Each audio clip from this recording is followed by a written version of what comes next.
Hey everybody, this is Grant from State of the Spark, and we have a fantastic but brief show for you today. I want to cover why and how competition can be constructive. Now, I don't think I'm competitive, but if you ask my lovely little wife Marissa, she will tell you that I am supremely competitive. And with a little framing, a little reframe, mental jujitsu, I could probably admit that I am a little competitive, but only from today's framework. Before that, we have other news, space line dancing. And where does space begin? And why does it matter? And why is it called the Conman line? And before any of that, you know what time it is. Morning cup of gratitude. What are you grateful for? What's getting you pumped? What got you out of bed? I tell you what got out of bed today is Operation Find My Abs is going okay. I got to the gym. I see lovely people at the gym. Getting to know more and more of those people all the time. Following those folks on Instagram. They're following me. Starting to build a little bit of a reputation there for how hard I'm going in the gym. So that is getting me out of bed, and the progress there. Success. Remember this, the definition of success. Success is the progressive realization of a worthy ideal. Remember that definition of success is not achievement.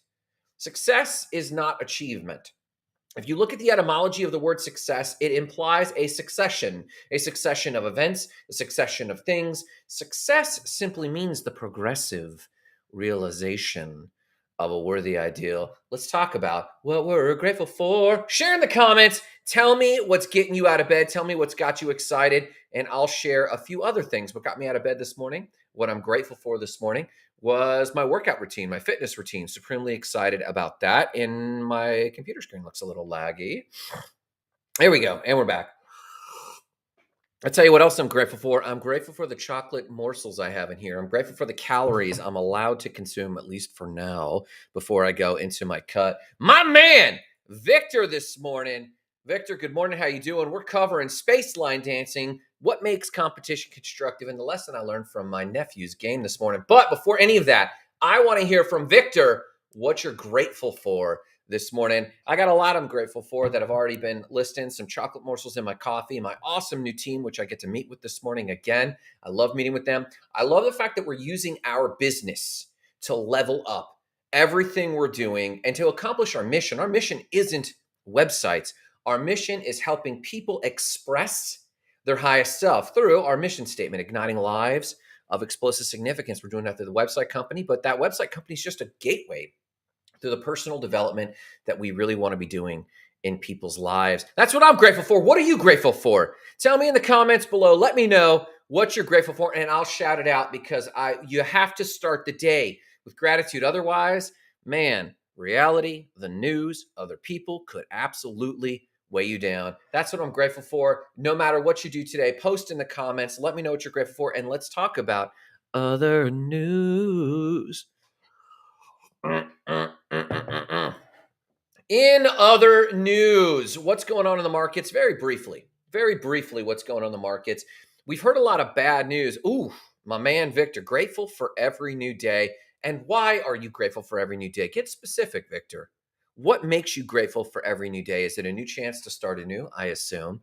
But what drives you through that day? What about having a new day makes you grateful for a new one? I'd love to hear about that. He just says, LOL. That's my guy right there. So real quick, in the markets, I'm just going to give this to you really quick. And the markets look hard down. Let me tell you, I've been reporting on the markets, and my number one reason to report on the markets is not to be relevant. My number one reason to tell you about the markets is to inoculate you, to numb you, to desensitize you to the ups and downs, because there is strategy to be employed or tactics to be employed as the market goes up and down. But I want you to hear someone else's voice, mine, beep, that helps you not respond too emotionally to the market. It doesn't define who you are. It doesn't define the power of your future. It doesn't define what you're capable of doing. It doesn't define anything. All it might lay out is what your tactics are for this season of life for improving your financial freedom. Let's talk about it. In the TradFi markets or the traditional markets, the Dow is down 0.31% this morning, but it's up over last week. Last week I reported it was at 32,500. Today it's at 33,600, up 1,000 points, give or take. The S&P 500 is down 0.43% over the last 24 hours of the last weekend. But last week I reported it was at 3,700. Today it's at 3,983. Boom. For some reason, Facebook doesn't tell me who you are, but I assume it's something awesome, someone awesome in my circles. Grateful for my sweet and supportive partner, a cozy home to build a life in, and opportunity that opens to me. Man, this is like a poem. Please tell me your name. You're probably someone I know very well, but I'd love to see your name in there if you're posting from Facebook. For some reason, it doesn't come through my stream, but this is beautiful. Grateful for my sweet and supportive partner, a cozy home. Oh, it's Tara. Boom. With Symergy. Tara from Symergy, who spent many years in Australia, still works with her partners in Australia. Boom. Grateful for her sweet and supportive partner, a cozy home to build a life in, and an opportunity that opens to me. I love hearing that, Tara. Thank you so much for sharing what you're grateful for. Morning cup of gratitude. So, TradFi markets again. NASDAQ is down 0.68, not a lot. And last week I reported it was at 10,900. Today it's at 11,700. So, over the last week, traditional markets are up. But that is the opposite story of what's going on in crypto. Now, we know that crypto is very volatile, and I get excited, not financial advice, but some of you might get absolutely terrified. The people that I trust and that I listen to are calling for Bitcoin to go down between 8,000 and 15,000. And I said, you're out of your mind. Well, last week I reported that Bitcoin was at 20,700. It is down 19%. It got as low as under 16,000. Today it's at 16,700. I am hoping that goes even lower, but I'm dollar cost averaging along the way. Again, not financial advice, NFA. But Ethereum down 20% over last week. It's at 1,200. Last week I reported it was at 15.8. Cardano, ADA, one of my favorites. I'm still hoping that sucker takes off. Last week I reported it was at 40 cents, about 41 cents. It is down 17% to 33 cents. And XRP, one of my absolute favorites, an institutional crypto that will be bringing us the ISO 20022 standards, which is a banking SWIFT standard. So banks will now be able to facilitate crypto transactions as standard transactions international, which will happen instantaneously, which is wonderful. But I speculate they will also be a part of the central banking digital currency from the United States. Some people are down on that. Some people are up on that. I don't have an opinion on that other than I can make money on it. And I am invested in that, but that is down 25% over last week. Last week, I reported it was at 47 cents. Today, it's at 35 cents. I only share this not as financial advice, not to impress you, but to impress upon you that these things also don't matter. They're important tactically. They might be helpful strategically. Are they important for who you are? No, shake it off. They're going to try to give you fear, uncertainty, and doubt, otherwise known as FUD in the world, headlines, news. They'll try to trigger you that, oh, the market's falling out of bed. Maybe it is. Maybe it isn't. You're just going to check in with me every day to inoculate yourself against it. Let's talk about line dancing in space briefly. Where does space begin? Not many people know. Space actually is a progressive thing. It's where basically the density of air gets less and less and less as you go up, and eventually the density of air is so light that we call it space. It's known as the Kármán line with two apostrophes. And generally, the Kármán line is agreed to be 62 miles or 100 kilometers above sea level. Of course, the fun thing is that differentiates as the tide changes. As the tide changes, it could adjust by so many meters. And that's only fun as it means legal things. As people spend more and more time in space, if someone is heading to a space hotel and they're on a space elevator and there's certain insurances for when they're in space and certain insurances when they're not in space, and they have a heart attack or they trip and fall or they bust an ankle and they file a legal claim, it's going to matter where the beginning of space is and where it isn't.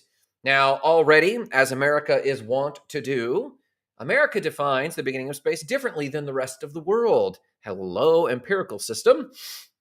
NASA and the U.S. military say that space starts at about 50 miles above sea level. Now, this has space protection mechanisms. They want to make sure that we are protecting our airspace, and there's other reasons they do that, but it does defy what the rest of the world is doing. Now, why is it called the Kármán line? It's something that we'll have to pay attention to. You and me, if you're watching, one day we'll all end up visiting space if we care to. I think it will become more and more affordable. It won't just be a rich man's game. Well, long story short, Newton started this whole thing off in the mid 17th century. In the mid 17th century, Newton was very intrigued that a cannonball hits the earth when fired at different velocities. If you stick a lot of gunpowder in there, and you shoot it, that cannonball leaves faster and it goes further and hits the earth further away from the cannon. If you pack less gunpowder in the cannon and you just fire it a little bit, it's not traveling too fast and it hits the earth sooner. And Newton was super intrigued on this. How fast should the cannonball fly out of the cannon if I wanted to go from here to America, here to Italy? How much gunpowder do I need? He was super intrigued and curious, as he was wont to do. That led to a series of questions. Obviously, Newtonian physics came out of Newton over the next 300 years. But in the mid-20th century, a Hungarian-American aerospace engineer posed a different definition, which was a derivative of Newton's ideas. This engineer's name was Theodor von Kármán, a Hungarian-American, and he posed a simple question, which has been explored time and time again since. And the question was simply this: at what altitude does the speed need to keep an aircraft aloft through aerodynamic lift become so high that it exceeds orbital velocity? Now, I know it's before 7 a.m., and I know I'm talking astrophysics, and I know that this could be a difficult thing, so I'll read it one more time. At what altitude does the speed needed to keep an aircraft aloft through aerodynamic lift become so high that it exceeds orbital velocity? And this is roughly where you're hitting escape velocity. Now, escape velocity, for those who don't know, is 17,000 miles or 17 miles per second. An object has to travel 17 miles per second vertically to escape Earth's gravity. So where's space? It's known as the Kármán line. You can dance along that line and adjust anywhere between 50 miles and 62 miles up from the seafloor. And that is your bit of knowledge. Let's talk about the game my nephew built and constructive competition. I have several nieces or a niece and several nephews. No, several nieces and several nephews who I think about daily. I don't see them nearly often enough. And this morning, for some reason, I woke up thinking about my nephew, Noah. Now, Noah's an interesting bird. He's in his teens now. And he and I met once, me and Clark and his brother, Levi. We all met at a park with Marissa, my wife, and we ended up in a park. We were traveling and driving across the country, and Clark and the boys were able to meet up with us. And I wanted to connect with Noah. He's a super intelligent kid, and he loves games. So we opened up an app known as Airtable. Some people might know Airtable. And Noah and I proceeded to spend the afternoon together on a sunny day in a park with water oak trees, and the kids were playing. And Noah started to invent a game. And he was telling me about this game, so we opened the app and we started to capture the game in card form. It was a card game that was a competition game, and there was good guys and bad guys and powers and skills and tools and weapons. And we kept talking about the weapons, and he kept working through this game. Now, pause on the story of my nephew Noah real quick. Let's talk about people and their fitness, people in their health, people in success, people in life, people in their businesses. You see, people want everything. People want the world, and they define success as being a level 10 in every area of their life. People want to have a level 10 fitness and Operation Find My Abs. They want a hot, sexy partner that always wants to love on them and sex them up and brag and show them off to the world and have intimate conversations. They want a 10 in their relationships. They want a 10 in their finances, a 10 in the work they enjoy. They want to work very little, be the boss on top of the dog pile, and still make tens, if not hundreds of thousands of dollars a day. I saw a video and several young people were asked, how much should a man be making to be considered a high-value man? And they said $1 million a year. I know inflation has gotten out of control, but $1 million a year? Are you listening to yourself? Now, of course, if you live in the Bay Area, you probably need to be earning a million a year just to get by in some areas, but this is a warped world. Some people think they want to be a level 10 in their freedom, their sense of internal freedom or their spirituality. And that means they're free of attachments, free of desires. They have what they want. They pray, they meditate, they have perfect mental discipline. They read all the time. And you know what? If everyone were a level 10 in every domain of their life, they wouldn't have time for living. It takes a lot of work. They want all of A and all of B. They want everything. I heard a great quote that you've heard me say several times in this season of my own life, and it's this: you can have anything you want, anything. And as a positive personal development speaker, as a person who believes in manifestation, as a person who exercises goal setting and visualization, I believe you should set big goals. I believe you should set goals so big you don't even know how you're going to accomplish them. I believe that does something in the human psyche to inspire you. But I don't believe you should do this as a sense of personal worth. I think you should decouple your goals and your vision from personal sense of value and what you're worth and the desired outcomes of life. And I know that sounds paradoxical, but hear me out. The quote is, you can have anything you want in life, but you can't have everything. Everything. You can have everything you want in life, you can have anything you want in life, but not everything. Or at minimum, not everything all at once. There's this voracious, insatiable greed of living, if you will, that we've gotten into where we assume that we can have everything all at once. That's just not physics. You can have anything you want in life, but just not everything and not all at once. Do I want to find love? Come on, you and the bots. 69 mega, do I want to find love, or our AI will help? The AI is just posting nuts. Please forgive if you're on YouTube. I'll get rid of the spam later. So we've got Noah building a game. And what does it have to do with the fact that people want everything all the time, all at once? That leads to a spirit of competition that is not very constructive. And oftentimes when I say I am competitive, I am not competitive, what I am avoiding is deconstructive competition. Beating somebody else. Someone asked me the other day at the gym, hey, you used to surf. Do you do competitions? I said, no, I didn't like the idea of competitions. I dabbled in it very slightly. I took my youth group to competitions. I hated it. It took the fun out of it. People were trash talking each other and slinging mud and trying to cut each other off in the surf. I love the type of competition when I paddle out and I don't even know the other person out there, guy or girl or whoever. And we're out in the lineup and we're trying to outdo each other. I catch a wave and I try to get as long of a line as possible. And then they get a longer line. I go, okay. I get out there and paddle in and try to do a move. And they get out there and they do an even better move. I don't know them. There's no points. But together, we're getting better. We see this in sports and in business. People trying to beat one another. People trying to stomp the competition.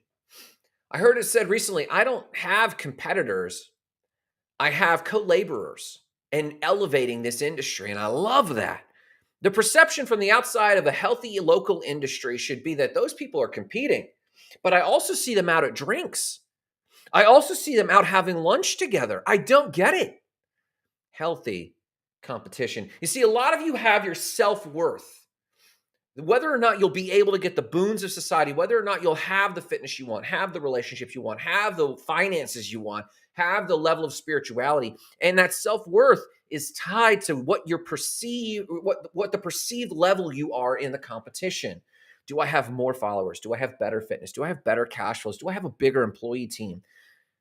People are generally always looking for a framing that elevates them in other people's eyes. And in entrepreneurship, small business, and those overcoming ADD in their personal life, their business life, in fitness and health, in what I call the TLE, the total life experience, I find that people are positioning themselves to have unhealthy competition. How do you solve unhealthy competition? You ask my nephew, Noah. And Noah solved this, little did he know, when he created his game. You see, the definition of competition, or the etymology, the origin of the word competition, comes from to strive for something together. To strive for better, but together. And it turns into a form of play. In essence, to make things better, we strive together, we compete, we make a game of it in order to have fun, trying to outperform one another, and we all get better. This is why I love surfing when surfing was not keeping points, when there was no real reward except the reward of knowing I pushed as hard as I could. I love the gym. Yes, I'm scoring the weight, but I'm not scoring someone else's weight. What I love about the gym is that we are competing together in order to get better, and it gets fun.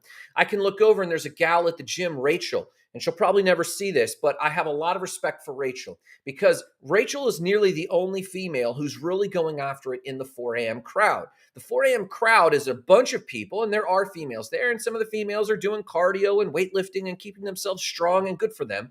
But a lot of the men are going pretty hard after it, but not that hard. They're on the phones, they're milling about. But I look over and Rachel is in the corner with 2 plates on her squat rack plus 2 tens. She's going for it and she is squatting and her face is beat red and she re-racks the rate and she collapses. And you can see the veins on her legs pulsing and you can see the veins on her neck pulsing, and you look around and no one else is going that hard.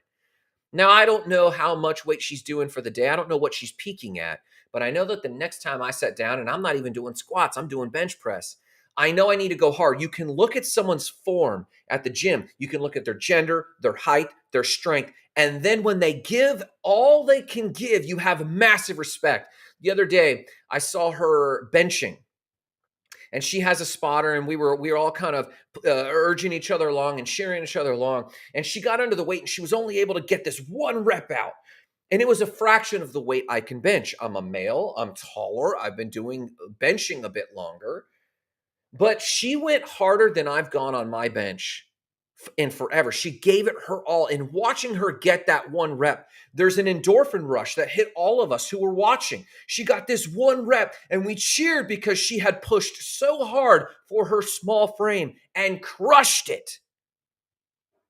That's competition. To compete together, to look and watch and know nuance so well in your business and in your industry that when you watch someone who's just starting out, just selling their first $5,000 website, you want to cheer. You've sold $10,000 websites. You've been around for 8 or 9 years, but to watch that one person who's going it alone to sell their first $5,000 website, you get full of endorphins and cheer. That is healthy competition. My nephew Noah, when he was creating this game, he created all the characters and he created all the powers, and we played around to the game. And he had the wisdom at this very young age. He was less than 10. I don't even remember how old he was. He was young. He said, "Oh, this game is too easy. We need to actually give more powers to the other people." So we restarted building the game. And then he had these super characters, and they were supercharged. And sometimes if you play Pokemon or some game, you'll love it when you have a superpower character. And we played around, but it wasn't as fun. And so he started rebalancing the skills and the tools of all these characters. I want to share with you a few quick lessons I learned from my nephew Noah that he taught me about competition that I take into my business realm. Number 1, for fairness and fun, balance the skills. So if there's only one skill in web design, say for example, just website design, and it's the only skill and all of my competitors are only competing on design, one of us is going to get extraordinarily good and extraordinarily efficient. And then we're going to always win. Think of Amazon, always winning. Think of Microsoft or Apple, always winning. And we then call that a monopoly. And then it's no longer fun. Then it's no longer competition. Then it's just a monopoly. So lesson number 1, for fairness, balance out the skills. If I do hosting and strategy really well, and my competitor does design really well, guess what? We're going to cross refer. I get referrals from other people in my industry all the time. People that are price sensitive, people that don't really have their message clear. I help clients get radically clear on their message. If they get a client who's a coaching client or an A-type, I deal very well with that in my reputation in my industry is that I can help. Rule number 1 for fairness and fun, balance out the skills. Rule number 2 that I learned from my nephew Noah when he was coming up with a card game together. When you balance out the skills, fairness is more fun. If the skills are distributed evenly, and I don't mean everyone does the same thing well, I mean we all do a diverse set of things, and each one of those diverse set of things, each of us independently do well, and that makes the win and loss record balance out. I don't think everyone should win all the time. I don't think everyone should get a trophy. I think that it should always be randomized when two people go head to head. I think it should always be exciting and thrilling to go, oh man, this team is facing off with this team. Oh, and this is how their skills are balanced. It's going to be interesting to see how this plays out. Rule number 2 that I learned from Noah when we were building a game is that when the skills are balanced, which was step number 1 for fairness, balance out the skills. But the second rule was this: when things are fairly distributed, not evenly distributed, fairly distributed, it's more fun. It's more randomized. It's more unpredictable. Now, again, if everyone had the same thing, if everyone had all apples, we'd have nothing to trade. But if there were apples and bananas, it creates a dynamism on, well, what's the value of a banana today? I don't know. What's the value of an apple? And let's play that game. So rule number 1, for fairness, balance out the skills. Number 2, fairness is more fun. Number 3, only super skilled players have fun with other super skilled players. If you have found in your entrepreneurship or in your small business that you are the best, and quickly Spark Sites is the best, we're not having that much fun. We have more of the high names in our area as clients than any other of our competitors. Now, our other competitors have nationwide companies. Our other competitors excel in other things, but we're becoming the best of the best in our field. And we need to come up with new fields of play because it can easily become not fun. The game of business should be fun. And so if you have a super skilled partner or super skilled character or player, it will only be fun if you're surrounded by other super skilled people. So what's the lesson from my nephew Noah? As he built this game, the lesson is this: seek to compete with other skilled people. As soon as you've hit dominance, let your profit margin grow a little bit, but then seek another field. Go to expos and broaden your market. Broaden your region so that you're competing harder against bigger agencies or bigger brands. Enter a niche where you haven't entered before. Become the newbie on the field so that you are the least skilled person in the room. No, I don't mean in a false sense, like get rid of all of your assets, get rid of everything and start over. I'm not saying that. I'm saying start at that tier, but take that skill, take your assets, take your success and move it into a tier where that same level is the lowest in the group. Meaning level up who you're competing against. Lesson number 3 from my nephew Noah: only super skilled players have fun playing with other super skilled players. And number 4, Noah asked a really smart question. And Noah, I hope you see this one day because I have a lot of respect for you, kid. He asked a really smart question as he made this game with me. He said, is this going to be fun if other people play? You see, Noah derived a lot of fun from creating games. A lot of fun. And other people like to derive fun, not from creating games, but from playing games. And he asked a super great question. Is this going to be fun if I hand this off to somebody else to play? And this is what drove us to come up with the other rules. Well, the skills should be balanced. Not everyone should have the same skills, but the skill powers, the skill impact, they should be balanced. And if it's going to be fair, it's going to be more fun. And if you have super skilled players, you need other super skilled players so that they have fun together. Noah didn't realize it, but Noah was asking a legacy question. What's my legacy? Can I hand this off and it's fun? Now, entrepreneurs think they know that they're playing a legacy game. I need to hand this off. I need to delegate this, but they're not really truly playing a generational game. Is this set up to win in a new world? Is this set up to win when the rules change? Is this set up to win? Is this set up to be fun when I hand this off? Or do you have very complex reasons why it's fun for you, but if anyone else stepped in, it would just be monotony, which I have found myself that situation quite often. If I gave my business to someone else, if I gave my investments to somebody else, if I gave my books to someone else, could they play long? And this is asking the total life experience, the TLE question. TLE trademarked here. The total life experience is, what's my fitness legacy? And this is a health legacy. As people see this, is there a legacy to this? Is my family learning from this? Is my family benefiting from my fitness and health? What's my family or my relationship legacy? What will people say about me and how I interacted with people long after I'm gone? Did I relate well with the people around me? What's my legacy? Is it fun? If I handed these relationships off and introduced this person, if I introduced this person to my other people, would they get along? Would they question my choices, or would it elevate everyone in the room? If I introduced my competitor to a potential client, does it elevate everyone? What's my family legacy? Finally, or a third, what's my financial legacy? Does this thing make sense, or is it confusing to everybody? If I handed this off, could they play with this? If I handed my properties off, could they manage this? If I handed my wealth off or my crypto off, could someone else play with this and have fun? What's my legacy here?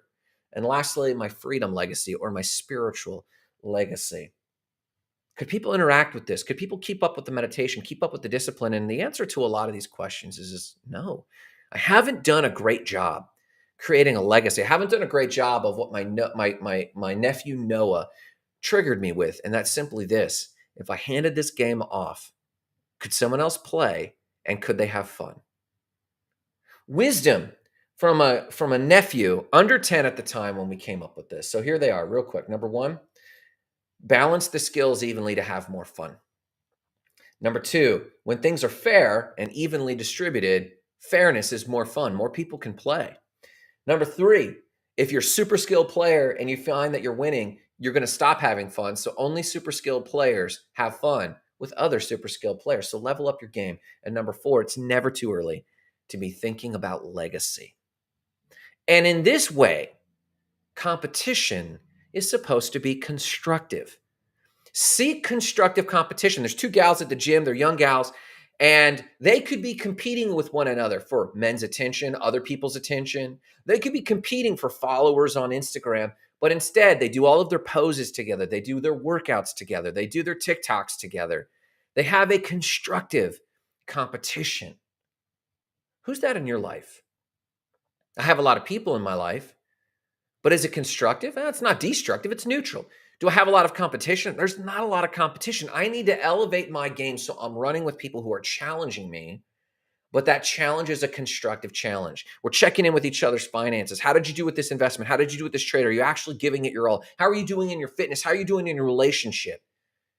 That, my friends, is constructive competition. Why are we talking about this on a Monday? Because there's a big mission out there for you to elevate the people around you. But in order to do that, you've got to be having fun. Sometimes this world can get heavy. Sometimes you can feel like you're competing to outdo. Sometimes it can feel like you're competing with others to do better than them, to break away from the pack. I get that. I'm not going to poop on that. I get that. And that can create a type of motivation. But have you heard the quote lately? Discipline beats motivation every day. If you have good partners for constructive competition, you will develop consistency and you won't need motivation nearly as much. Find those friends, find those healthy competitors, find those friendly competitors, find those constructive competitors. And I think you'll realize that you're able to not only elevate your own goals, but accomplish the mission. What's the mission? Igniting lives of explosive significance, starting with your own. Have a great day.